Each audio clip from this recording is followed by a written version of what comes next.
Hello दोस्तों, नमस्कार। आप सभी का एक बार फिर से बहुत बहुत स्वागत है आप सभी के अपने यूट्यूब चैनल परीक्षा की शिक्षा में। आशा करते हो आप सभी अच्छे होंगे, आपकी जो तैयारी है बढ़िया तरीके से चल रही होगी। तो जो बच्चे क्लास में फर्स्ट टाइम पहली बार है हमारे चैनल पे, देखिए बीएड प्रोफेसर 2023 की जॉब की तैयारी है, रेगुलर बेसिस पे करवाई जा रही है पिछले 6 महीने से लगातार। तो जिसे भी अपनी तैयारी कंप्लीट करना चाहते हो चैनल को सब्सक्राइब करके हमारे साथ जुड़िए। साथ में जो बेल आइकन है उसको प्रेस कर लीजिए, जो आपका नोटिफिकेशन है उसको ऑल कर लीजिए, ठीक है। क्लास का समय देखिए, जीके जेएस की जो क्लास है सुबह 11 बजे आपको करवाई गई थी। रीजनिंग क्लास देखिए आपको दोपहर को 2 बजे करवाई जाती है रेगुलर बेसिस पे। कला की क्लास इसी टाइम पे आपको देखिए शाम को 4 बजे करवाई जाती है। और जो हिंदी की क्लास है इसके बाद शाम को 7 बजे करवाई जाती है, ठीक है। तो जो क्लासेस है इसका आप टाइम नोट करके रखिए, इसी टाइम पर आपको जो है क्लास से जुड़ना चाहते हो, ठीक। बाकी अगर नोट्स की बात करें, पीडीएफ की बात करें, अगर देखिए आपको फ्री में हमारा नोट्स और पीडीएफ चाहिए तो हमारे टेलीग्राम का चैनल दिया गया है डिस्क्रिप्शन में, उसका लिंक है। परीक्षा के शिक्षा नाम का हमारे टेलीग्राम का चैनल है और आप वहाँ से आके जुड़िए। इसका जो पीडीएफ है नोट्स है आपको देखिए वहाँ पे फ्री में डाउनलोड करने को मिलेगा। तो आप डाउनलोड कीजिए, अपनी तैयारी को जो है कंप्लीट कीजिए। उसी के नीचे देखिए हमारे इंस्टाग्राम का पेज दिया गया है, परीक्षा के शिक्षा नाम का हमारे इंस्टाग्राम का पेज है। तो आप हमें वहाँ पर भी फॉलो कर लेना चाहते हो, ठीक है। आपका कुछ भी डाउट होगा, कैसा भी कुछ कुछ भी क्वेरी होगी तो आप हमें पूछ सकते हैं डीएम करके, टेलीग्राम पर या तो इंस्टाग्राम पर, कहीं पे भी। बाकी अगर चलेंगे क्लास स्टार्ट करेंगे। क्लास को अगर तक आप अभी तक अपने लाइक नहीं है तो क्लास को लाइक कर दीजिए, क्लास को अपने दोस्तों के साथ शेयर कर दीजिए, ठीक है। तो चलेंगे क्लास स्टार्ट करें। देखिए पहला क्वेश्चन क्या पूछेगा, 51 नंबर। ध्यान से देख के बताएंगे, एल्टेंशन करेगा। सामान्य संतुलन सिद्धांत किसने प्रतिपादित किया था, बताइए। सामान्य संतुलन सिद्धांत किसने प्रतिपादित किया था साथियों, 51 पर एल्टेंशन क्या हो जाएगा। तो लियोन वॉल्सर ने, जो आपका बीएल अभी कब देगा आपका एडिशन, ठीक है। सामान्य संतुलन सिद्धांत आपका लियोन वॉल्सर ने प्रतिपादित किया था, जो आपका बीएल अभी कब देगा आपका एडिशन हो जाएगा, ठीक है।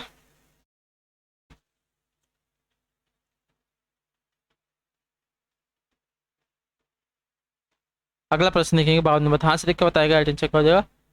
भारत के राष्ट्रपति के पद के लिए कौन सा पद दिलाता है, ठीक है। मैंने तो एक क्वेश्चन आपको इतना बार करा दिया है कि अगर आप हमारे पुराने स्टूडेंट है तो आपको पता होगा। अगर आपसे नींद में भी उठा के पूछ लिया जाए ये वाला क्वेश्चन कि भारत के राष्ट्रपति के पद के लिए कौन सा पद दिलाता है राष्ट्रपति को, तो ये आप नींद में बता दोगे कि भारत के मुख्य न्यायाधीश दिलाते हैं, जो आपका बी वाला पिकअप देगा आपका एड्रेस, ठीक है। मैंने ये क्वेश्चन आपको इतना बार कराया है कि आप नींद में भी रहेगा तो बता दो कि ये क्वेश्चन का ये वाला आंसर हो जाए, ठीक है। भारत के राष्ट्रपति पद के लिए कौन सा पद दिया जाता है, भारत के मुख्य न्यायाधीश दिए जाते हैं, याद रखिएगा, ठीक है। जो पी वाला पिकअप देगा बाद में आपका आंसर होगा, ठीक।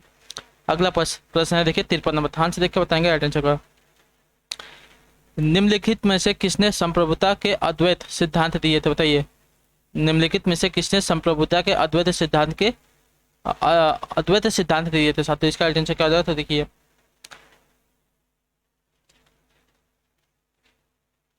जॉन ऑस्टिन, जो आपका ए वाला पिकअप देगा आपका एड्रेस, ठीक है। जॉन ऑस्टिन, इन्होंने ही देखिए संप्रभुता के अद्वैत सिद्धांत दिए थे, जो आपका ये वाला पिकअप देगा 53 पे आपका आइडेंटिटी हो जाएगा ऑस्टिन। अगला प्रश्न देखिए आपका 54 नंबर। ध्यान से देखकर बताएंगे आइडेंटिटी हो जाएगा। वर्ष 1970 में महात्मा गांधी द्वारा चंपारण से कौन सा आंदोलन शुरू किया गया था, ठीक है। आपका ये देखिए महात्मा गांधी का जो है प्रथम आंदोलन था ये वाला। तो कौन सा आंदोलन था साथ देखिए, सत्याग्रह आंदोलन था, ठीक है। जो आपका ये वाला पिकअप देगा आपका आइडेंटिटी, ठीक है। गांधी जी के नेतृत्व में बिहार के चंपारण जिले में सन 1917 में एक सत्याग्रह हुआ। इसे चंपारण सत्याग्रह के नाम से जाना जाता है। गांधी जी के नेतृत्व में भारत में किया गया यह पहला सत्याग्रह था, जो आपका ए वाला विकल्प देगा 54 पे आपका अटेंशन हुआ, ठीक है। अगला प्रश्न देखेंगे 55 नंबर। ध्यान से देखिएगा, बताएगा अटेंशन का। पूछा गया आपका चीन सागर में आने वाले उष्णकटिबंधीय चक्रवात का क्या नाम है, तूफान है, बाउंडर है, ट्विस्टर है या टाइफून है। देखिए आपको नाम से पता चल जाएगा टाइफून, जो आपका डी वाला पिकअप देगा 55 पे आपका आइडेंटिटी होगा। टाइफून देखिए आपको नाम से पता चलेगा आपका चीनी नाम है, ठीक है। तो चीन सागर में आने वाले उष्णकटिबंधीय चक्रवात का नाम आपका देखिए टाइफून होता है। अगला प्रश्न देखेंगे 56 नंबर। ध्यान से देख के बताएंगे आइडेंटिटी होगा। बिश्नोई आंदोलन इनमें से किस के विरुद्ध शुरू किया गया था, बताइए। बिश्नोई आंदोलन इनमें से किसके विरुद्ध शुरू किया गया था, पेड़ों की कटाई के, स्त्री असमानता के, पशु हत्या के, प्रदूषण वृद्धि के, किसके विरुद्ध शुरू किया गया था। तो देखिए पेड़ों की कटाई के, जो आपका ए वाला पिकअप देगा आपका आइडेंटिटी, ठीक है। बिश्नोई आंदोलन आपका पेड़ों की कटाई के विरुद्ध में शुरू किया गया था, तो जो आपका ए वाला विकल्प देगा 56 पे आपका सही उत्तर हो जाएगा, ठीक। अगला प्रश्न देखेंगे, ध्यान से देखेंगे 57 नंबर। ध्यान से देख के बताएगा आंसर। निम्न में से समाज शास्त्र के समन्वयात्मक संप्रदाय का समर्थक कौन है, बताइए। सिरोकिन है तुर्की में, गिन्सबर्ग है या ये सभी हैं। तो देखिए ये सभी के सभी हैं जो आपका टी वाला विकल्प देगा आपका आइडेंटिटी, ठीक है। समाज शास्त्र के समन्वयात्मक संप्रदाय के प्रबल समर्थक आपका देखिए सिरोकिन, दुर्किम, गिन्सबर्ग आदि सभी हैं, तो जो आपका टी वाला विकल्प देगा 57 पे आपका राइट आंसर। अगला क्वेश्चन 58 नंबर, ध्यान से देख के बताएंगे राइट आंसर का। सामाजिक संविदा सिद्धांत के प्रतिपादक कौन थे बताइए। सामाजिक संविदा सिद्धांत के प्रतिपादक कौन थे साथियों, 58 पे राइट आंसर हो जाएगा। तो देखिए रूसो, जो आपका बी वाला पिकअप देगा 58 पे आपका राइट आंसर होगा, ठीक है। रूसो ने सामाजिक समझौता सिद्धांत का वर्णन अपनी पुस्तक सोशल कॉन्ट्रैक्ट में किया है। इस रचना में रूसो ने आदर्श समाज की स्थापना की युक्ति सुझाई है। इसके सामाजिक समझौता सिद्धांत का उद्देश्य ऐसे आदर्श समाज का निर्माण करना है जहां राज्य की सत्ता एवं व्यक्तिगत स्वतंत्रता में समन्वय स्थापित हो सके। तो जो आपका बी वाला पिकअप देगा 98 पे आपका राइट आंसर। अगला क्वेश्चन देगा 59 नंबर, ध्यान से देखिएगा बताएगा राइट आंसर का। पूछा गया आपका आधुनिक दर्शन का जनक किसे माना जाता है बताइए। आधुनिक दर्शन का जो जनक है साथियों किसे माना जाता है, इसका राइट आंसर क्या हो जाएगा।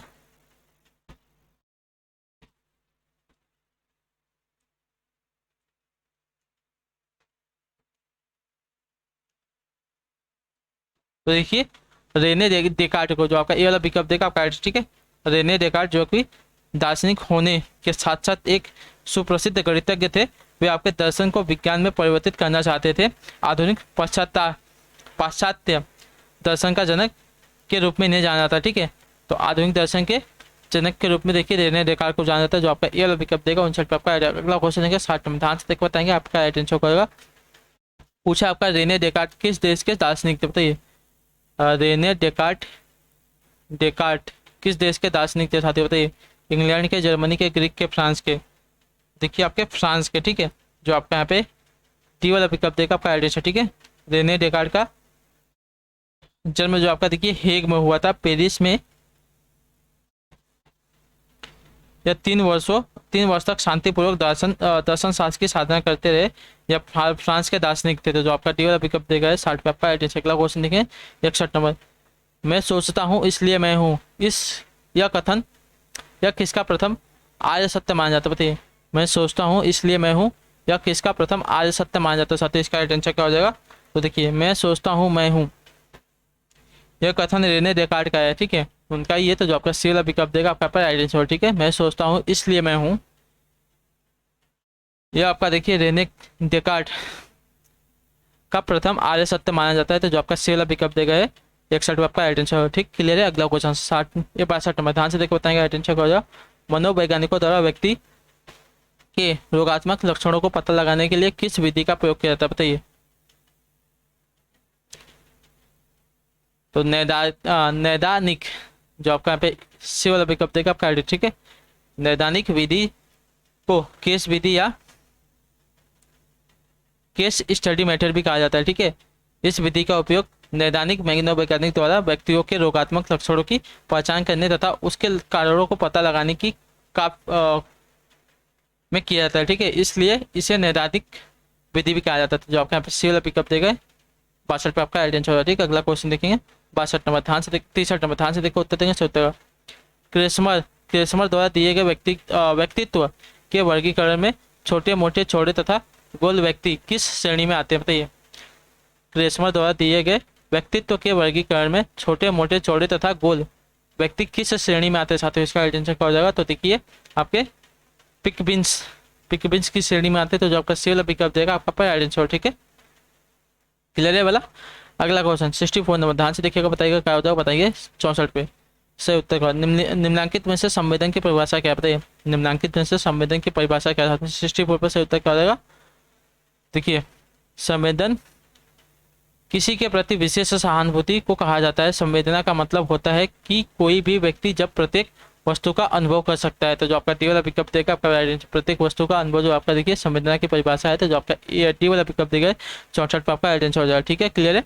अगला प्रश्न देखें 65 नंबर, ध्यान से देखिएगा बताइएगा। जैन दर्शन में कर्म को किस रूप में देखा जाता है बताइए। जैन दर्शन में कर्म को किस रूप में देखा जाता है, बंधन के, काम के, मोक्ष का, साधना या साध्य के। तो देखिए जैन धर्म की बात करें, तो जैन दर्शन की बात करें तो देखिए बंधन के रूप में, ठीक है। जो आपका ये वाला विकल्प देगा आपका राइट आंसर हो जाएगा, ठीक है। जैन दर्शन में कर्म को देखिए बंधन के रूप में देखा जाता है, तो जो आपका ये वाला विकल्प देगा 65 पे आपका राइट आंसर हो जाएगा, ठीक। अगला प्रश्न देखें 66 नंबर, ध्यान से देखिएगा बताइएगा राइट आंसर क्या हो जाएगा।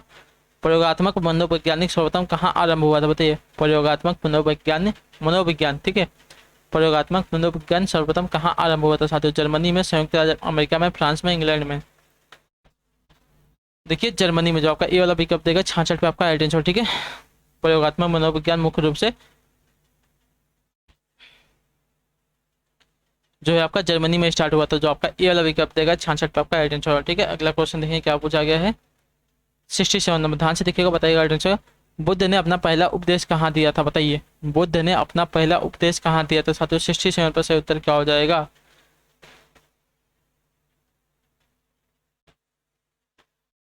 देखिए इन्होंने अपना पहला उपदेश जो है आपका सारनाथ में दिया था ठीक है, बनारस में।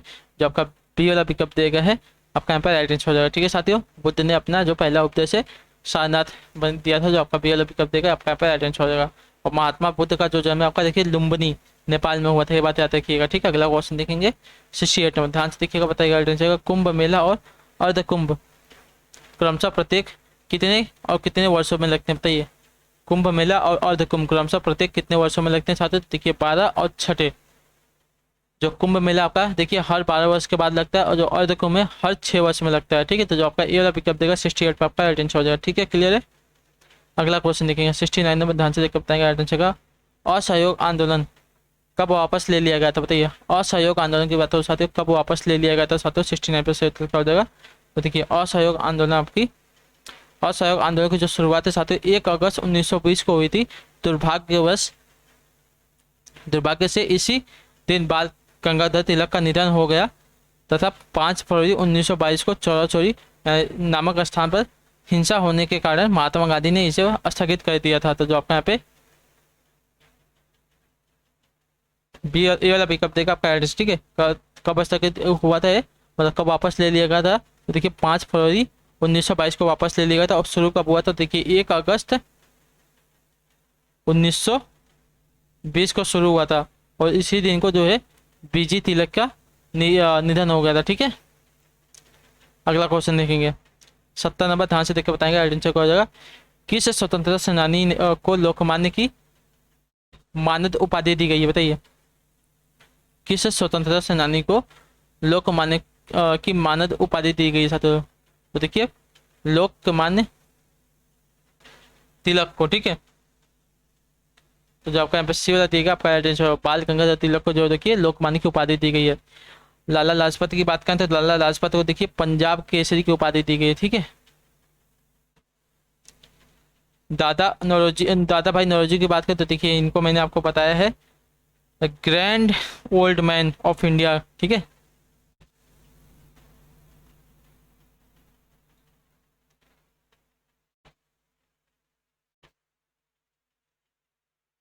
बाल गंगाधर तिलक का तो होगा, इनको देखिए लोकमान्य की उपाधि दी गई है ठीक है।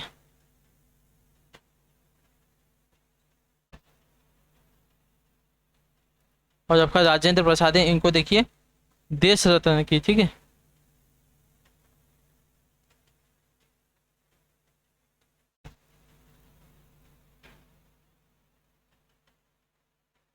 देश रत्न तथा आजाद शत्रु की उपाधि इनको दी गई है, क्लियर है वाला।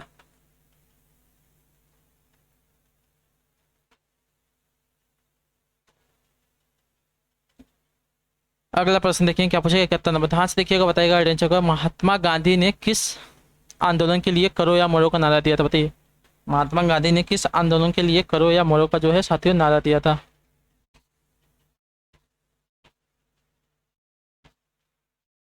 असहयोग आंदोलन में, भारत छोड़ो आंदोलन में, सविनय अवज्ञा आंदोलन में, खिलाफत आंदोलन में।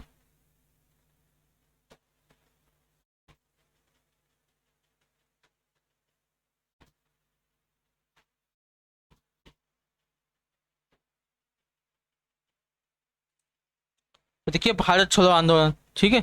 जो आपका यहाँ पे बी वाला पिकअप देगा आपका राइट आंसर ठीक है साथियों, क्लियर है। भारत छोड़ो आंदोलन को शुरुआत देखिए 8 अगस्त 1942 को हुई थी तथा इसी दिन महात्मा गांधी ने करो या मरो डू और डाई का नारा दिया था। जो आपका यहाँ पे बी वाला पिकअप देगा 72 71 पे आपका राइट आंसर ठीक है। अगला प्रश्न देखिए 72 नंबर, ध्यान से देख के बताएंगे क्या उत्तर हो जाएगा। महात्मा गांधी भाप से चलने वाले जहाज SS सफारी द्वारा दक्षिण अफ्रीका कहाँ पहुंचे थे बताइए। तो देखिए डरबन पहुंचे थे ठीक है। जो आपका सी वाला पिकअप देगा आपका राइट आंसर। महात्मा गांधी भाप से चलने वाली जहाज SS सफारी द्वारा ही दक्षिण अफ्रीका के डरबन पहुंचे थे। यहाँ वे वर्ष 1893 में दादा अब्दुल्ला का केस लड़ने के लिए गए थे। गांधी जी ने 1904 में यही फिनिक्स आश्रम की स्थापना की थी। जो आपका सील पिकअप दिया गया 72 पे आपका एड्रेस। अगला क्वेश्चन है 73 नंबर, ध्यान से देख कर बताएंगे उत्तर का। रविंद्रनाथ टैगोर ने किस नरसंहार के विरोध में नाइटहुड की उपाधि को लौटा दिया था साथियों? तो देखिए जलियांवाला बाग नरसंहार के, ठीक है, जो आपका ए वाला पिकअप देगा आपका हो जाएगा 73, ठीक है। जलियांवाला बाग नरसंहार 13 अप्रैल 1919 को हुआ था और इसी के विरुद्ध में देखिए आपका जो है नाइटहुड की उपाधि रविंद्रनाथ टैगोर ने अपनी लौटा दी थी। अगला क्वेश्चन है 74 नंबर, ध्यान से देखकर बताएंगे अटेंशन को हो जाएगा। गांधी जी ने जून 1904 में डरबन के बाहर किस बस्ती नामक में एक सामूहिक क्रियाशील की स्थापना की थी? मैंने देखिए अभी आपको पढ़ाया थे, अभी जस्ट आपको बताया था। तो देखिए फिनिक्स की जो आपका पर्टिकुलर पिकअप देगा आपका एटेंशन हो जाएगा, ठीक है। महात्मा गांधी भाप से चलने वाले जहाज एसएस सफारी के द्वारा ही दक्षिण अफ्रीका के डरबन पहुंचे थे। यहाँ वे वर्ष 1893 में दादा अब्दुल्ला का केस लड़ने गए थे। गांधी जी ने 1904 में यहीं पर फिनिक्स आश्रम की स्थापना की थी। तो जो आपका पर्टिकुलर पिकअप देगा आपका पर एटेंशन होगा, ठीक है। अगला क्वेश्चन 75 नंबर, ध्यान से देखिएगा बताइएगा एटेंशन हो जाएगा। प्रसिद्ध पीर पांजाल रेलवे सुरंग कहाँ स्थित है बताइए? प्रसिद्ध पीर पांजाल रेलवे सुरंग कहाँ पर स्थित है? तो देखिए जम्मू और कश्मीर में स्थित है। जो आपका पीएल पिकअप देगा है 75 पे आपका एटेंशन हो जाएगा, ठीक है। क्लियर है? इसे जून 2013 में प्रारंभ किया गया था। अगला क्वेश्चन देखेंगे 76 नंबर, ध्यान से देखिएगा बताइएगा एटेंशन। भारत की सीमाएं कितने देशों से लगती हैं? भारत की जो सीमाएं हैं कितने देशों के साथ लगती हैं? तो देखिए 7 देशों के साथ लगती है, ठीक है। जो आपका सीएल पिकअप देगा आपका एटेंशन होगा। बांग्लादेश के साथ, चीन के साथ, पाकिस्तान के साथ, नेपाल के साथ, म्यांमार के साथ, भूटान के साथ और आप अफगानिस्तान के साथ, ये जो 7 देश हैं इसके साथ जो आपकी भारत है सीमा साझा करता है, ठीक है। अगला क्वेश्चन देखेंगे 77 नंबर, ध्यान से देखिएगा बताइएगा। मोहनसर, डूंगरपुर, चेरू, नारलाई शहर भारत के किस राज्य में बताइए? मोहनसर, डूंगरपुर, चूरू, नारलाई शहर भारत के किस राज्य में स्थित है? साथ ही इसका एटेंशन कर दो। देखिए ये सभी के सभी आपके राजस्थान में स्थित है। जो आपका सीएल पिकअप देगा 77 पे आपका एटेंशन, ठीक है। मानसर, डूंगरपुर, चूरू तथा नारलाई नामक स्थान देखिए राजस्थान राज्य में स्थित है। जो आपका इसी वाला पिकअप देगा 77 पर आपका एड्रेस। अगला क्वेश्चन देखेंगे 78 नंबर, ध्यान से देख कर बताएंगे। उत्तर त्रिपुरा अपने उत्तर, दक्षिण और पश्चिम में किससे घिरा हुआ है? म्यांमार से, चीन से, थाईलैंड से, बांग्लादेश से। तो देखिए बांग्लादेश से जो आपका टी वाला पिकअप देगा आपका एड्रेस होगा, ठीक है। त्रिपुरा भारत का वह राज्य है जो अपने तीनों और बांग्लादेश सीमाओं से घिरा हुआ है। भारत एवं बांग्ला की सीमाएं को शून्य रेखा यानी कि जीरो लाइन कहते हैं। तो जो आपका डी वाला पिकअप देगा 78 पर आपका एड्रेस। अगला क्वेश्चन देगा 79 नंबर, ध्यान से देखिएगा बताइएगा राइट आंसर का जाएगा। ढलाई और उनाकोटी किस राज्य के जिले हैं बताइए? ढलाई और उनाकोटी किस राज्य के जिले हैं साथियों? मिजोरम के हैं, असम के हैं, त्रिपुरा के हैं, नागालैंड के। तो देखिए त्रिपुरा के, ठीक है। जो आपका सी वाला पिकअप देगा आपका एड्रेस हो जाएगा, ठीक है। ढलाई और उनाकोटी आपके देखिए त्रिपुरा के हैं। आइजोल और आपका चंपाई देखिए मिजोरम के, ठीक है। नाम बोल रहा हूँ, याद करके रखिए या तो नोट कर लीजिए। आइजोल तथा चंपाई जो आपके मिजोरम के, डिब्रूगढ़ तथा धुबरी जिले देखिए आपके असम में आते हैं। नागालैंड में देखिए तो कोहिमा और दीनापुर जिले आते हैं, ठीक है। अगला क्वेश्चन देखें, आखिरी क्वेश्चन ध्यान से देख बताएंगे एडेंशन का जाएगा 80 नंबर। पोर्ट ब्लेयर किसकी राजधानी है बताइए? पोर्ट ब्लेयर किसकी राजधानी साथियों? देखिए मैंने आपको पढ़ाया है, अंडमान और निकोबार द्वीप की जो है राजधानी आपकी पोर्ट ब्लेयर है। तो जो आपका ये वाला पिकअप देगा 80 पे आपका एडेंशन है। दादर नागर हवेली की आपकी देखिए जो है सिलवासा है, ठीक है। सिलवासा है। पुदुचेरी की राजधानी आपकी देखिए पुदुचेरी ही है, ठीक है। पुदुचेरी की राजधानी आपकी पुदुचेरी ही है। और लक्षद्वीप की राजधानी क्या है? तो देखिए कवरत्ती है, ठीक है। पुदुचेरी की राजधानी आपकी करवती है, सॉरी लक्षद्वीप की जो राजधानी आपकी करवती है, पुदुचेरी की पुदुचेरी है। दादर और नगर हवेली की आपको देखिए सिलवासा है। अंडमान और निकोबार की देखिए पोर्ट ब्लेयर है, ठीक है। क्लियर है सभी के सभी? ठीक, तो इसी के साथ जो आपकी क्लासेस आती है आज की यहाँ पे कंप्लीट होती है कलावर की। आई होप के जो क्लास अच्छी लगे, आपको कोई भी डाउट होगा किसी भी क्वेश्चन में हमें कमेंट करके पूछेगा, इसका आंसर आपको जरूर देगा। बाकी आप सबको क्लास कैसी लगी कमेंट करके बताइएगा।